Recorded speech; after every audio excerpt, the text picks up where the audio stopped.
Going to talk about the microcontrollers used in IoT. Here is the agenda for you.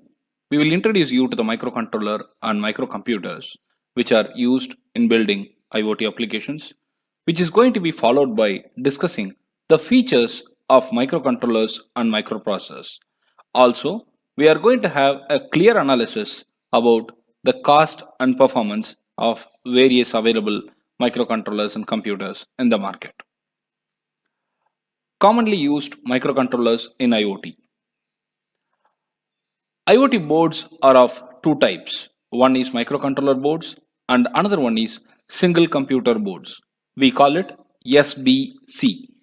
These are systems on a chip that has got data processing and storage abilities. Analyzing the received sensor data and sending it to the cloud is the most important part and very essential component in any IoT application. This is done by IoT processing boards.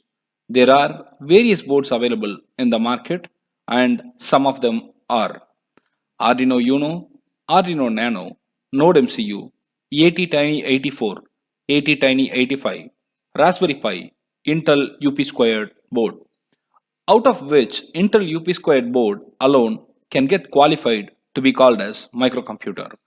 Rest all are microcontroller units which has got various capabilities which we are going to discuss and with which you can select which microcontroller or the microcomputer board would be suitable for you to build your application. Let us start with Arduino Uno and Nano.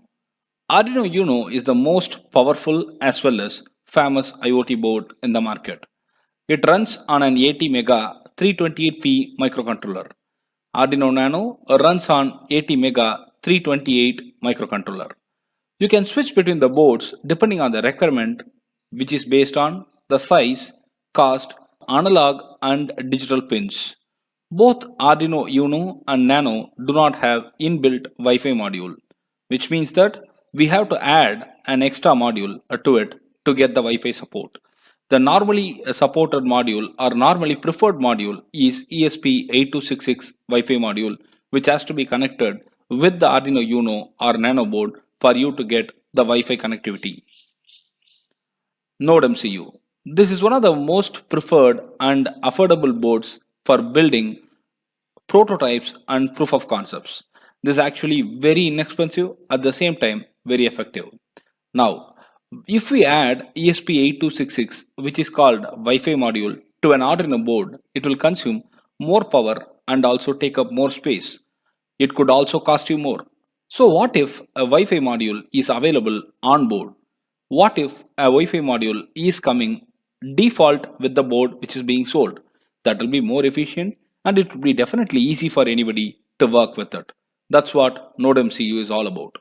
Node MCU is the integrated version of Wi-Fi and microcontroller modules for easy access to the internet and data transmission. IoT without internet is nothing and Node MCU gives you that with ease. Node MCU will support I2C, SPI, UART transmission modes.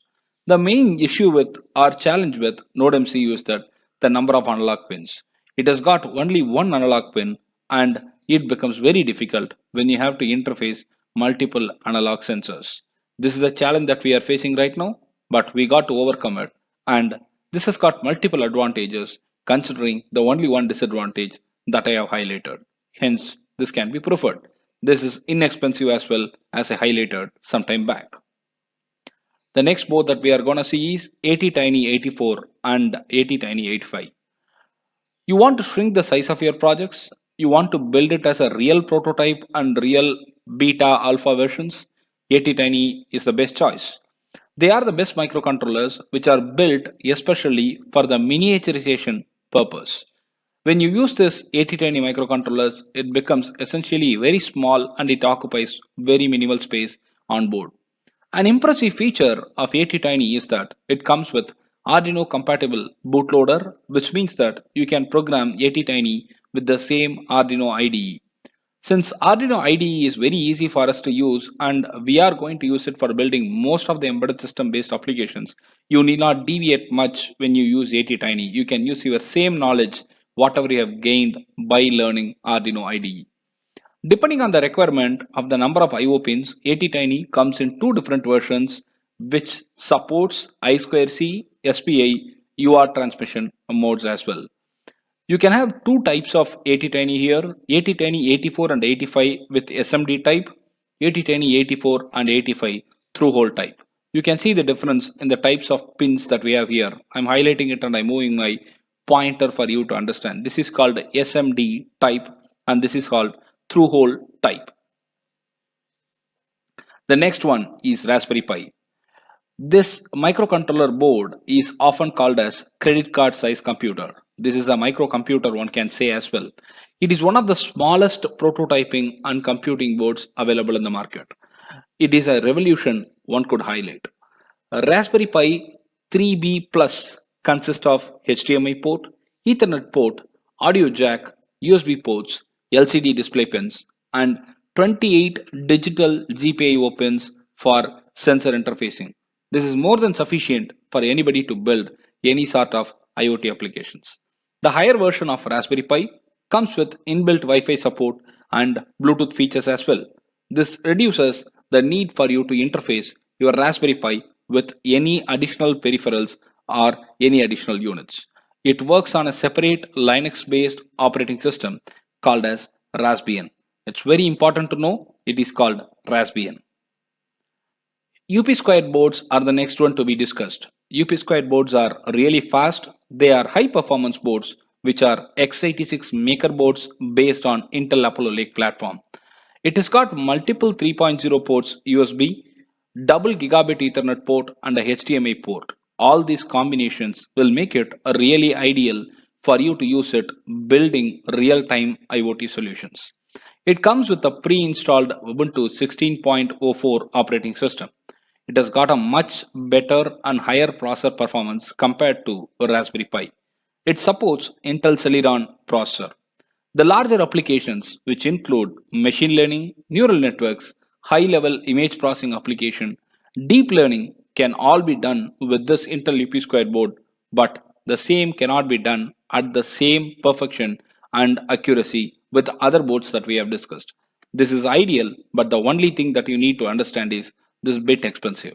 Let us understand how much exactly all these boards are costing in USD.